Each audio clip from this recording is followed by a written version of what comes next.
Hello and welcome to the latest and greatest installment of Oneupweb's Digital Roadshow. Today's topic, website functionality, how to survive on the cutting edge. My name is Brian Scaturo. I'm a web developer here at Oneupweb, and I'm joined by my fellow programmer, Jeremiah Prentice. Hey, glad to be here. Business as usual, you guys can submit your questions by going to digitalroadshow.oneupweb.com. You can tweet us at Oneupweb or use the GoToWebinar question function. And with that, I will pass the mic off to my brother Jeremiah for a brief intro on a Oneupweb event. Okay, I just wanted to make sure we took the opportunity here to let you guys know about our BRIM event going on November the 10th here in Traverse City, Michigan. BRIM means Bringing Relentless Innovation to Michigan. Now what this is a Q&A panel and networking event. There's going to be several opportunities for you guys to talk to movers and shakers in the Michigan area and kind of you just get a leg up in business. It's a thought leadership event for Michigan-based businesses and entrepreneurs. So we'd love for you guys to come take a look at oneupweb.com/BRIM, and hopefully you guys will be interested in applying. I just want to make sure I mention that the deadline to apply is next Monday, October the 24th. So Jeremiah, I am familiar with this term, the cutting edge, but why don't you drop some knowledge on me about how that applies to websites? Well, really, it's very simple. We're talking about tomorrow's normal, which just means that what is your average consumer going to expect from the websites they visit?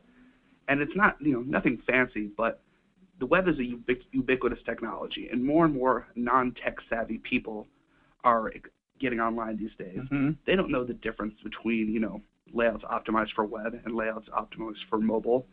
They're really just expecting websites to function well. So what exactly is driving these changing expectations? Well, really, part of it is just how people are able to get on the web these days. The devices that people use to access online content are changing rapidly. It used to be you'd have your desktop or your laptop computer, but these days, just recently we've got the iPhone 4S, we've got the iPad, we've got Android tablets, we've got the Kindle Fire. I mean, the number of devices that are being used to access the web is just exploding in number these days. That's right. I mean, if you just look at 5 years ago, mobile computing was just a blip on the radar. Apple's iPhone wouldn't be out until 2007, and most people were still getting on the web via home computer, something on the internet, at work, or just... Sorry about that, guys. We just had some technical difficulties. You should be all caught up with us with the slides. So, I'm sorry, as you were saying, Brian. Yes. But yeah, as I was saying, just 5 years ago, mobile computing was just a blip on the radar. Apple's iPhone wouldn't be out till 2007, and most people were getting on their computers at home, at some computer on the internet, at the bullpen, or just at the library. We could pretty much count on the fact that people were looking at online ads, media, everything, just on a desktop computer. And really, that's what we concerned ourselves with as web developers. We were tailoring an experience for a very well-known set of restrictions: desktop browsers or laptop browsers, Internet Explorer, Firefox, Google Chrome, Safari, and so our mantra was, is it cross-browser compatible? Yes, we had to drill that into our heads because we were focused on making sure everyone had the same experience because we could count on people using a similar device. But now that has all changed. I might start browsing something at work, on break of course, pick up where I left off on the commute home, checking it out on my smartphone, and then I might take where I left off at home and use my tablet to finish what I was doing online. And I expect as a user during that whole process to not have a bad experience. And so, for us as web developers, but also, you as marketers or people who are just involved in the creative process in any way, shape, or form, we need to adopt a new mantra. It's no longer, convenient to be cross-browser compatible. New mantra is it cross-device compatible? And like any good mantra, it's worth saying at least one more time. Is it cross-device compatible? So what exactly are we going to do here to achieve this cross-device compatibility? Well, unfortunately, Brian, I'm able to sum it up quite into one simple phrase: responsive design. A bit of a buzzword floating around there. It is, but this is what we're talking about today. Absolutely. So a bit of a textbook definition there is we're talking about design that adapts to the capabilities of the device that is being used to view the content. And we know that's a bit of a mouthful, so we're going to try to break that down for you guys even further. Really, I mean, the best way to think about responsive design is to think about it this way. It means that we must anticipate the variety of ways our websites may be viewed and account for these varying capabilities. Exactly. In order to successfully accomplish this, we need to rethink the traditional approach to designing websites. And I mean, I got to admit, this is something I think both Brian and I have trouble with from time to time. Just because it's something, a certain way of doing things has served us well in the past doesn't mean it's the best way to do it going forward. Yeah, right. Like we used to focus on just making sure everything looked the same on every browser, but I mean, the thing now is we have so many different devices with different resolutions, and it's kind of, if we made everything work for the same audience, and we had to make sure everyone had the same experience as someone, say, on Internet Explorer 8, a slightly older browser, it would be just like trying to play your favorite HD movie on a black and white TV. You're going to lose something there. That's very true. And I just, I think we all agree that Internet technologies are just changing at a mad clip. I mean, it's just so quickly. I mean, now we're on what version of Firefox? Firefox 6? We're up to 7 now. Are we? Jeez, man. I mean, so it's just important for you to be able to just kind of drop your previous expectations and just get ready to, approach a new school of thought when it comes to doing websites. And so let's go over some examples of how we can do this. First of all, I just want to mention, if you guys are on a computer right now, you can go ahead and take a look at oneupweb.com/mobile for just a simple use case, a simple example of what exactly we're talking about here. One of the big ways we adapt to different devices and what they can do has a lot to do with just shrinking and stretching things based on what's being used to look at it. So we just look here, we have an example of a site that expands text and images to fit into the screen for the device. You don't have to zoom in, zoom out. I'm sure everybody's had one of those super awesome experiences going to a site and they have to scroll all over or zoom in, or they click a link and they end up button mashing 10 other links just to get what they're looking at. And they end up being on a page they never thought they'd be. Well, and it really, when you think about the reason why we have websites, very simply, it's, to get your content out there. I mean, everybody knows the phrase content is king. But I guess the whole point we have here is that it is important to just make sure that you prioritize the delivery of your content. The most flashiest, nice-looking website in the world doesn't mean anything if people can't interact with and, read what you're putting out there for them. So just like in our examples here, you can see we have the categories, recent posts. We have that sidebar that so many of us are used to in our 2-column, 3-column sites.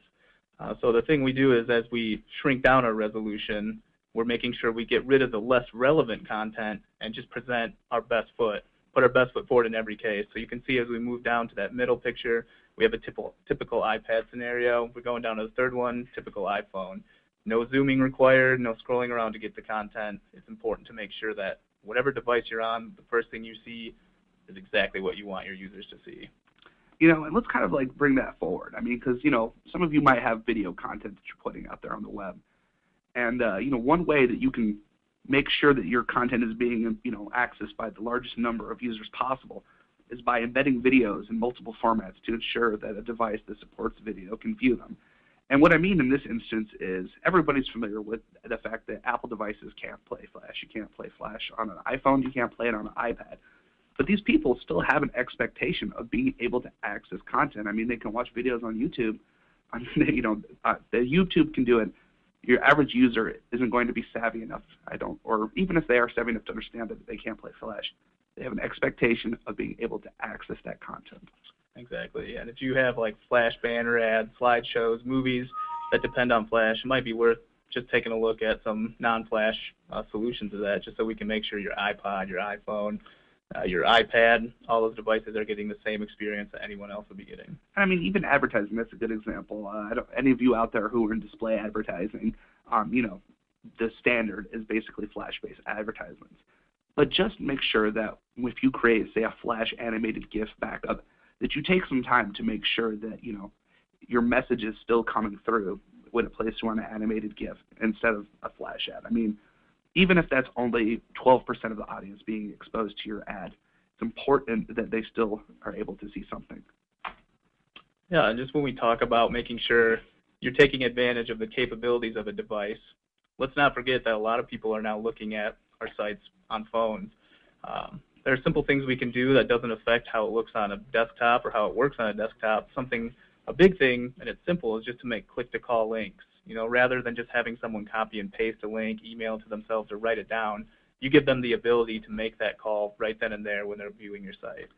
And these are the types of things you can do that, I mean, can really make someone have a very positive experience on your website if you're in, say, more of a service-oriented industry as opposed to retail.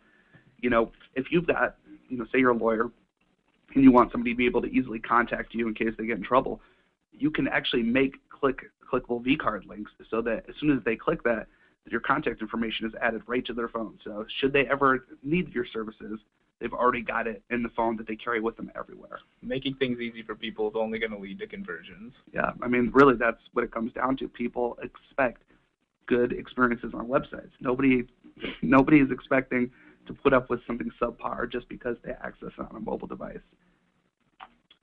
Okay, and you know, like every good practice, it's something we know we should be doing, but sometimes we just need a polite nudge to know what would happen if we didn't. Well, let me just start off by addressing a trend that I think if everybody's not maybe fully aware of, you've at least gotten an inkling of.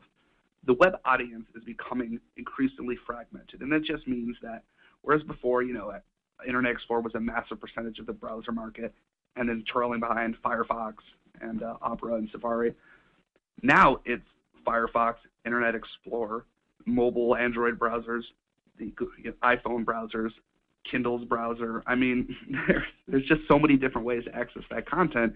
We need to be ready for it. Yeah, just a simple stat here. If we just look at the bottom of this graph here, we can see that between 2009 and 2011, mobile browser share grew by 1,000%. That is staggering. I mean, that's a number to pay attention to. We need to make sure that people are having these good experiences no matter where they're coming from. As Jeremiah said, people are looking at things from a bunch of different devices, so we need to make sure no matter who you are in that place, you need to be able to look at the content and have an enjoyable time viewing it. And I mean, let's just take a look here at the statistics from you guys, our audience right now.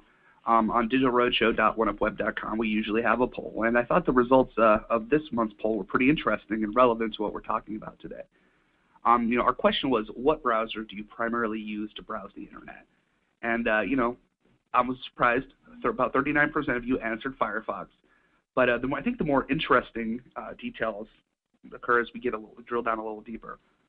28% are on Chrome. I mean, you guys are really good about the modern, fast, media-rich browsers. Good for you guys. But, I was really surprised that Internet Explorer 8 or below still has a larger market share than Internet Explorer 9.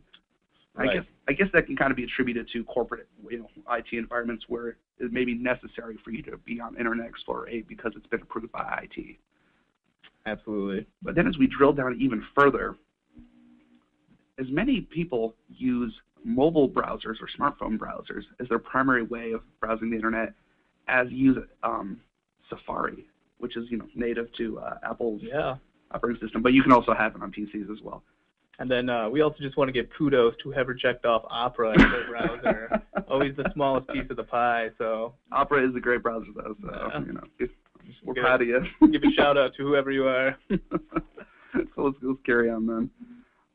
To get back on topic, I mean, responsive design simply minimizes the likelihood that someone has a negative experience as a result of the way they viewed your site. And why this matters is the fact is ignoring users equals losing sales and leads. So if we look at that 5% of the browsers using mobile, like we just saw from the pie chart there, 5% is coming from mobile sources and not generating orders conversions, then you just apply your normal conversion rate, and that will give you the size of the opportunity that exists. And that goes for anybody, whether it's whether you run a retail website, whether you are in a service-based industry, just take a look. If you don't have a site that's optimized for mobile, just take a look at the number of mobile users you have and just Just try walking into a store you've never been before, asking for some help, and then having no one answer you. You can't get what you're looking for. So You know, we try to keep this high level. We're trying to keep this as easy to understand as possible, but we had to throw in a little bit of math time here. I mean, we love math. Because we gotta back ourselves up with numbers. So let's take a scenario here. We have 20,000 visits per month. We're going back to that 5% that mobile accounts for, which is 1,000 visits.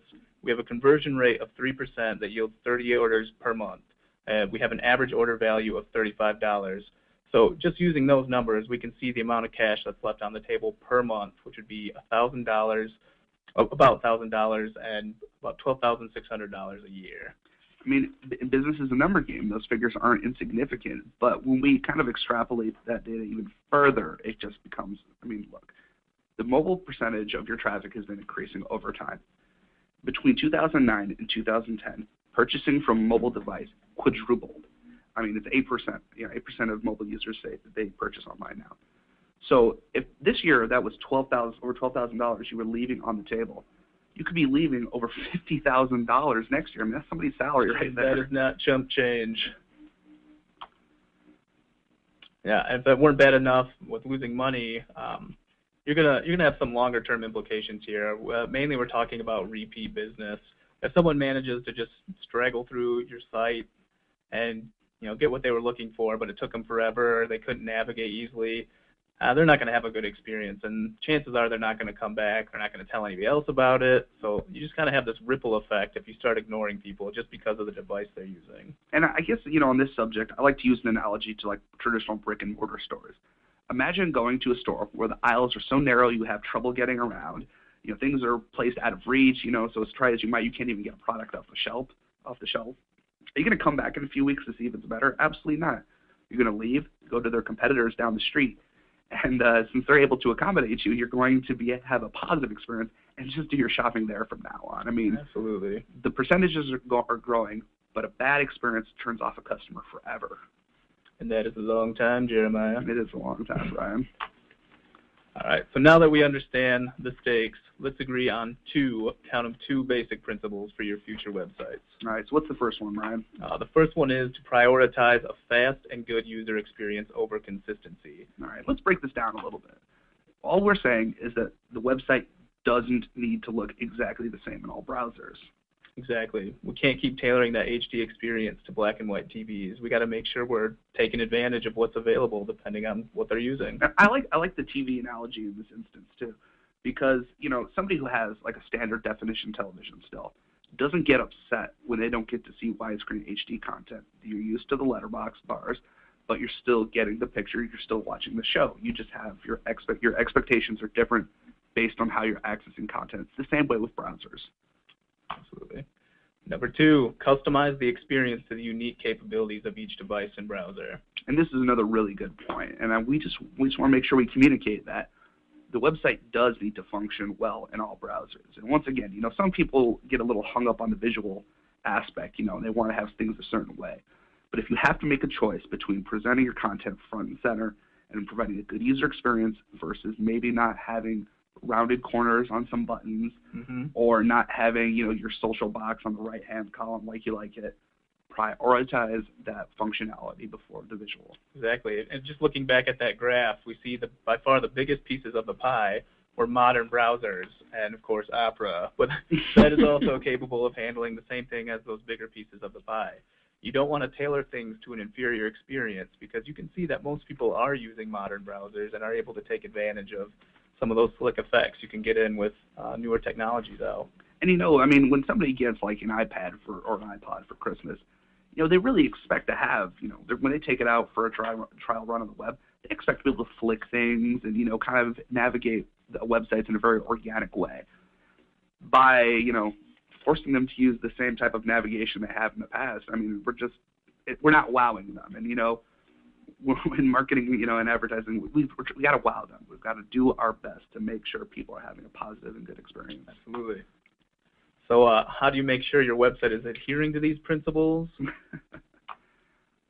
Look, talk to your developers, Talk to us. I'm sure you guys out there are developers yourselves or work with people like Brian and I on a regular basis, So have a dialogue with them, though. Go over some basic questions, like, for example, can our users easily view our content on a Droid phone? How about an iPhone? What about an iPad? what you're trying to do here, I think, is just start a conversation with your developer and say, look, I'm thinking about these things, and this is what I'm concerned about for the next rebrand or redesign or whatever we do with our website. Exactly. I mean, it's not a job for a marketer necessarily to know the technical details, the ins and outs of how they're going to make this happen, but asking this question is going to make sure your developers paying attention to those details, like, am I using media queries? Am I using JavaScript for this and that to make things respond on a mobile device? You guys don't need to worry yourselves with those technical details, but engaging in this dialogue is certainly going to make your developer focus on what's important here. Okay, and another question you can ask then is, does the site take advantage of modern browser feature and capabilities? I think the point here is that we don't design our websites to the lowest common denominator. Just because you can't use tellinks on desktop browsers doesn't mean you should leave tellinks out of your website altogether. I mean, tailor different pieces here and there to devices that can take advantage of them. So even if only 5% of your audience is on a mobile device, that 5% are going to have a much better experience than they otherwise would if you had left stuff out. Exactly. Another good question to bring up is, does your site depend on the use of Flash? That's the big one, depend. If you have crucial content, stuff that your users need to be seeing, you might want to take into account the fact that people on an iPod, iPhone, iPad can't use that content. So make sure if you have crucial content, you need to display that in a way that everyone's going to be able to view it. Yeah, I mean, really. And the thing about Flash is that I guess it's best to kind of consider it a spice, Yes. I mean, I develop in Flash. I'm a Flash guy, huge fan. But it's important to realize that there's an ever-growing percentage of your audience that can't access Flash-based content. So I guess like the most egregious offenders here would be people who build websites entirely in Flash. I mean, so what you're doing right from Jump Street, from the first part of your website development plan, is block out users who can't access your site with Flash. I mean, it's just not a good strategy going forward to being exclusionary. Exactly. You'll definitely lose leads if people can't even look at your content.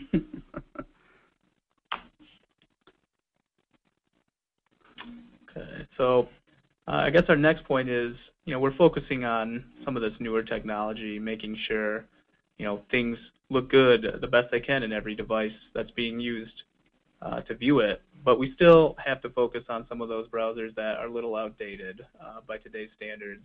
So while focusing on these newer features and focusing on, the cutting edge, we still need to make sure that people in older browsers, I'm talking IE6, IE7, and IE8, are still having a good experience. They can still use your site, and they can still enjoy the same content and get the point across that anybody on a new device would be getting. And I mean, really, when we're thinking about like the percentage of users out there who are using, older, more outdated browsers, think about who these people are.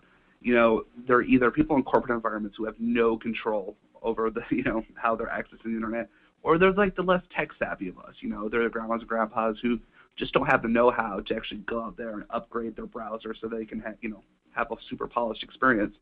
But it's really, really important not to punish these people for trying to visit your website in one of these older browsers. I mean, they're the ones who need the most hand-holding and are most likely to be turned off by a negative experience that they find vexing. I mean, you've just got to embrace as much of your audience as possible. Absolutely. And just, we're trying to stay away from the technical stuff here as much as possible. Save that for Q&A. But I just want to mention one thing, a lot of people don't know about its use. Just take a look at something called Chrome Frame. It's a way to upgrade the experience for someone using an older browser. So if you want to ask more about that later, I'd welcome it. But if not, just check it out later. So in the meantime, Google it. Yes. Next point is, this is a classic. This is an oldie but a goodie that we should still be paying attention to. Does our site load as quickly as it can on each device? I mean, that means taking into account a fast experience. We don't want to see any loading bars for more than 5 seconds if we can avoid it. If you're pushing 10, I'm gone personally. And obviously, mobile connection speeds are getting faster. Verizon's rolling out its 4G network, and but I've got a first generation Android phone, and it's on 3G. But if I've got less than like 3 bars, websites are basically loading at dial-up speeds. Exactly. I mean, so it's, at this point, it's not about necessarily making sure everything just shrinks and expands to fit, the device. Why not just skip out on loading certain things on a mobile device, only deliver what is necessary? And this is even more, I mean, like, let's think bigger picture here for your users. Data plans aren't unlimited anymore. There's a hard cap these days. And if you're forcing users to download image upon image upon image that they may not ever view, I mean, you're not really being considerate of the limitations on the consumer themselves. I mean, let's value our consumers and our customers. Let's, treat them with the value that we place on them and just, not take advantage of them in that sense. Right. And so basically it all comes down to this final question. Are we serving all of our users or just some of them? And I think that's the point we've been trying to make with this whole, with our whole presentation here. It's just that you can say, I can afford to lose this 5% here or this 2% here, or, just if you write off people as acceptable losses, eventually you're just left with a big round middle of about 70% of users who you're catering to and a whole 30% that you've just written off completely. I mean, that percentage is just going to continue to grow. I mean, I remember when I started off in web development, web was the niche audience.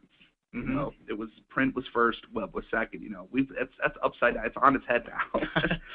And so, everybody's getting online. I mean, my grandma just got on the internet for the first time, a year ago, which is, it's kind of wild for her, but she's really enjoying it. She loves email and she loves sending photos.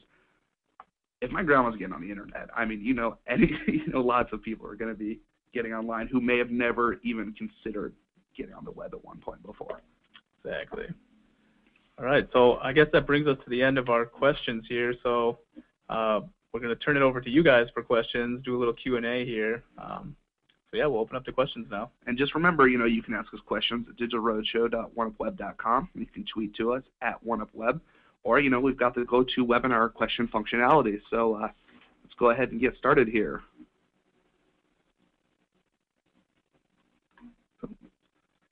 Looks like we've got some difficulty with questions here. So I'm just going to ask you guys to give us just a moment while we sort out these difficulties.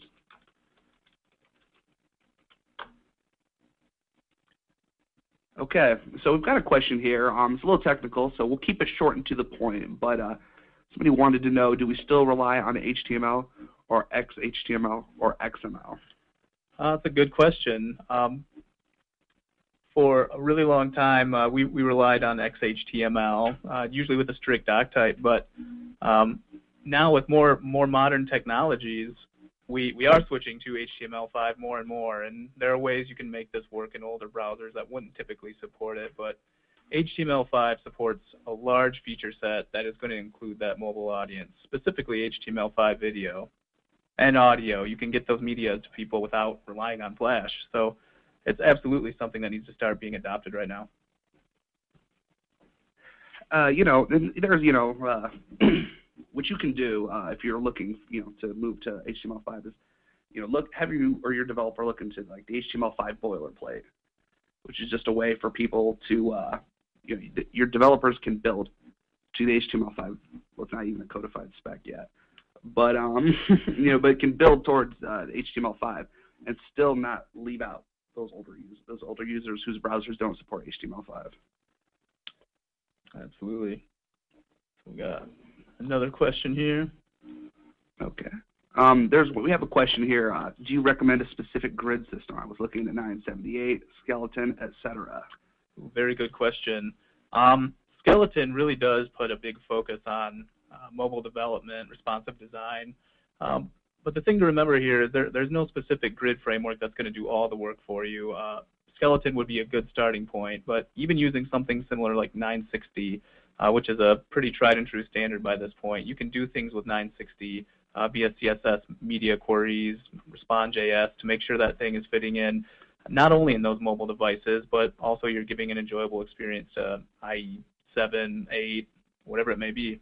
And if you guys are looking at rapid deployment, sticking with a framework like the 960 grid is responsive. You can make it responsive and make it adaptable, like we were discussing before. But using those frameworks to start off with is just it just helps for rapid development. So okay, let's see what else we've got here. We had a question about whether or not you should optimize your website for a mobile device or just build a mobile alternative. And I think from my point of view, building a mobile version of your existing site is a little unnecessary, because you really only want to have to manage one site. I mean, I don't know how. I mean, even in large corporate environments, resources are valuable, and maintaining 2 websites versus 1 website just seems like a mismanagement of resources. Because you can go out and say that maybe mobile applications would be good to look into developing for, but a mobile-only version just doesn't really seem like a good use of time. Right, and remember the key here is response. We have a single site, but we want it to respond based to on the device. We want to make sure that your current site does what it can with a mobile browser, what it can with an iPad, what it can with an iPod. So it's not always the best idea, and I think it largely becomes a waste of resources if you're focusing and investing in a mobile site and a browser desktop site. And it's just not really necessary anymore. Okay. We have another question here about building sites in WordPress. Is it building sites in WordPress a smart way to go for different device accessibility? WordPress has been around for a long time, and it sets you up as a user and a developer to really accommodate for a large audience. There are plenty of plugins and third-party extensions out there for that system that just makes it really mobile-friendly.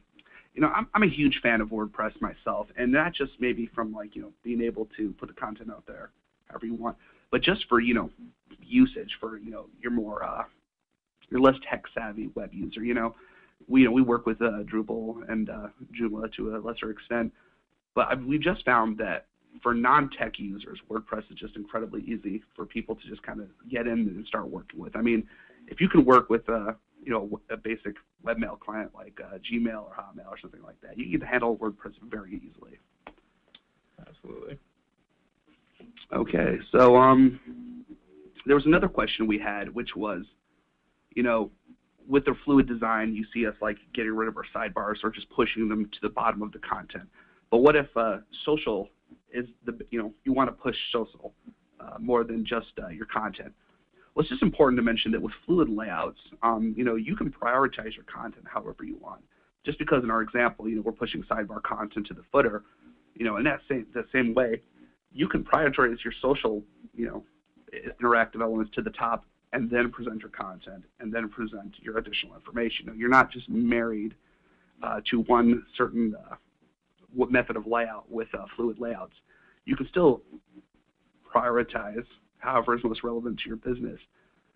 That's kind of what makes responsive design so impressive, is that you have to understand what it is that's important for your website to be made readily available. It makes you think about what you're offering on your website a lot more critically. Absolutely. I'm just kind of touching back on that grid system. When you're looking at frameworks to use to build a solution, as always, frameworks are a really good idea.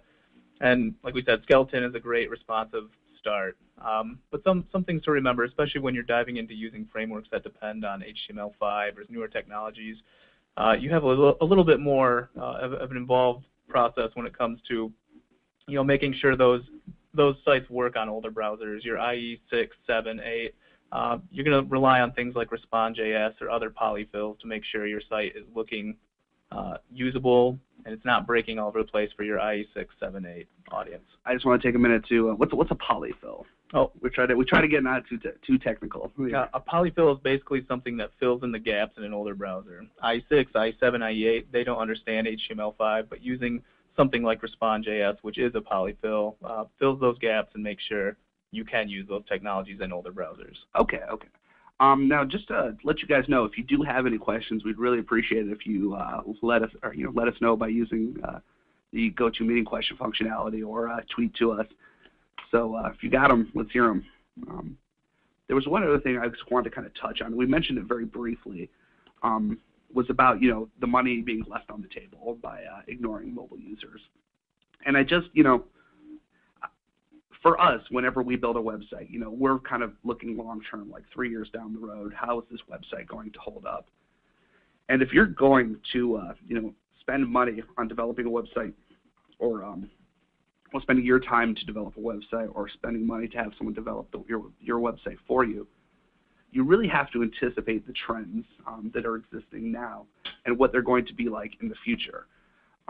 With the growth of mobile, you know, as rapid as it has been, I personally believe you cannot afford to neglect that segment of your audience anymore. Right. We had another question come in here. Somebody asked, what size should they be designing for? The thing we're trying to push across here is you need to be designing for all of them.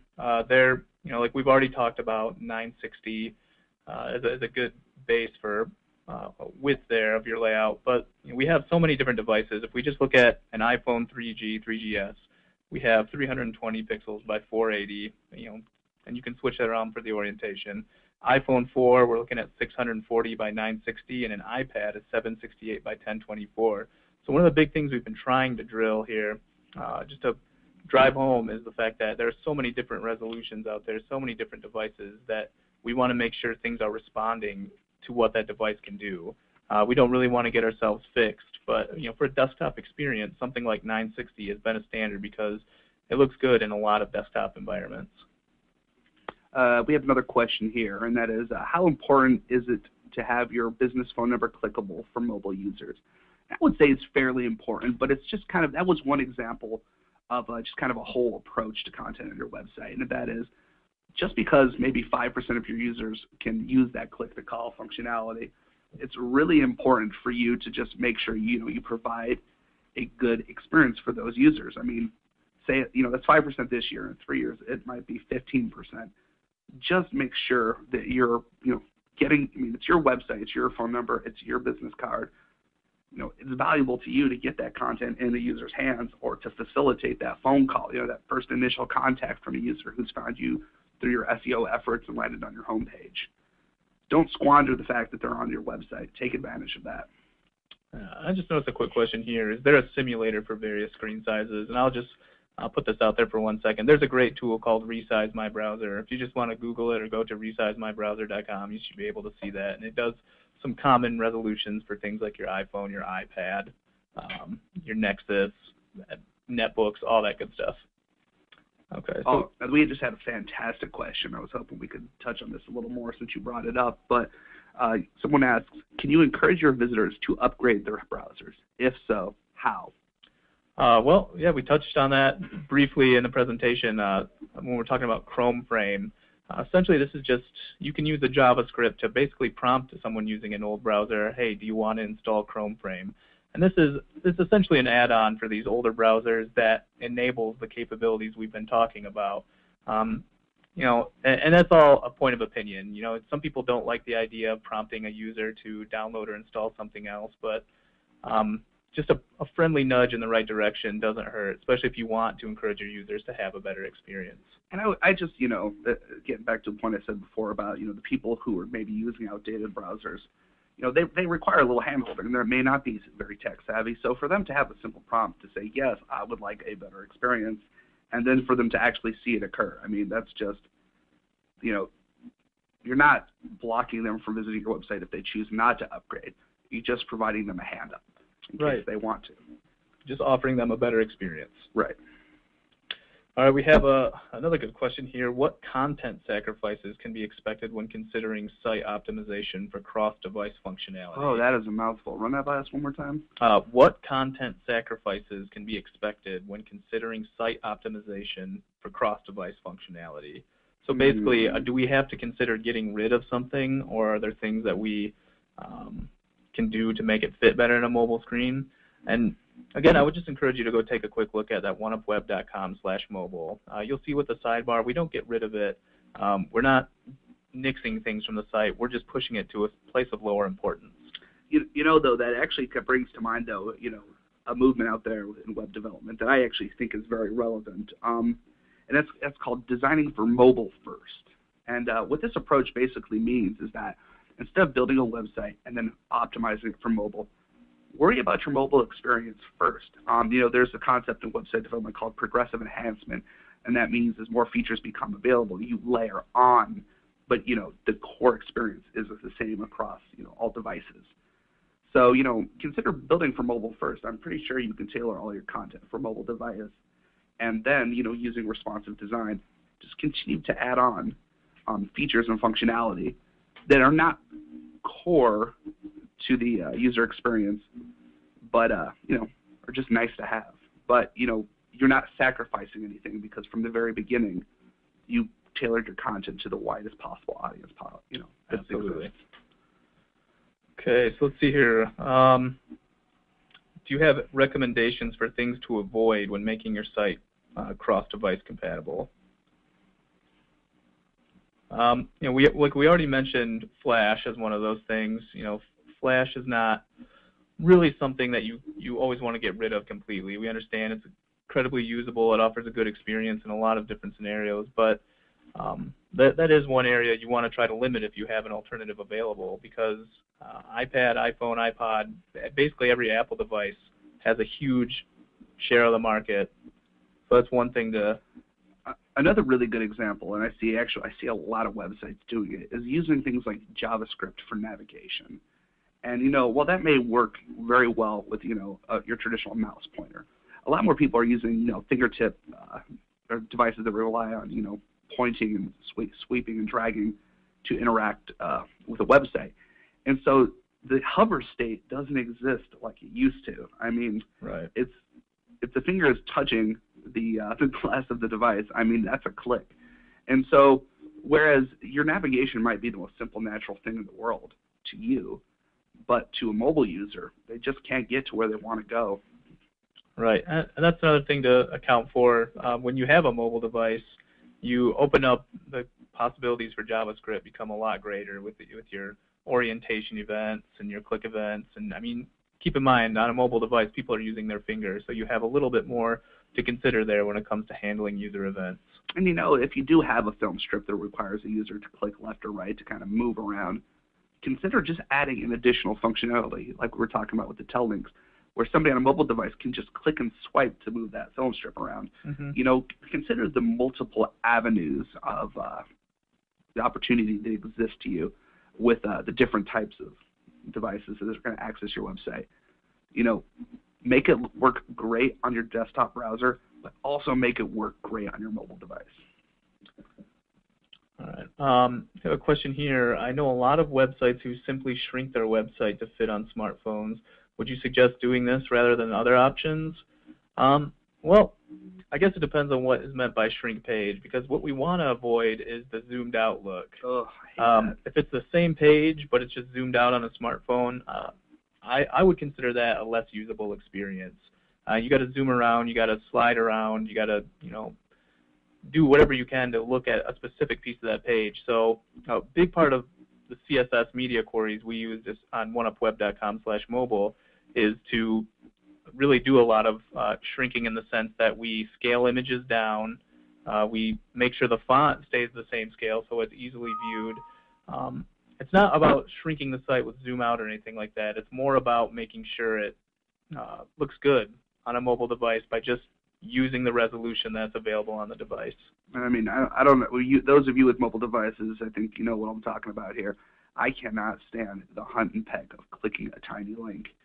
Everyone's had that experience. It's awful. And I click a link, and then all of a sudden I'm on the wrong page, and then I got to press back. And so now I've loaded 2 extra pages just to get to the one I want to go to, and there's no guarantee that I actually click the right link the next time. It's just think about that. Just be conscientious of what your experience might be on other devices. Well, cool. Well, if you guys don't have any questions, any additional questions, then we're going to wrap this up for today. Hope you found what we've discussed today to be useful and valuable. I really appreciate the opportunity to be able to have a webinar and speak with you guys. Yep, and just as a follow-up, next month we won't be having a webinar for Digital Roadshow, but we will be releasing a simple infographic just with some of the more technical details, what things you could look at, things like frameworks or JavaScript that will aid you in your responsive design. So keep an eye out for that. We'll have that as a November gift for you guys. Okay. And in the meantime, I'd just like to take another opportunity to have you guys just kind of take a look at oneupweb.com/BRIM and take a look at our Bringing Relentless Innovation to Michigan summit that's taking place here. I'm really excited for the panelists that are going to be here, and a lot of the information that we're going to be talking about today is relevant not only to what we've discussed today, but a lot more business and making your business successful online. I mean, please take a look. But don't forget to register Monday, October the 24th. That's your deadline to apply. So please, if you're interested, take a look. And as always, don't forget to sign up for our free monthly newsletter, The Merge. Stay informed of upcoming webinars, gain access to our latest white papers and breaking Oneupweb industry news, get industry trends, updates, and why they matter to your business. Hit us up at oneupweb.com/news. And that's a pretty sharp-looking newsletter, if I do say so myself.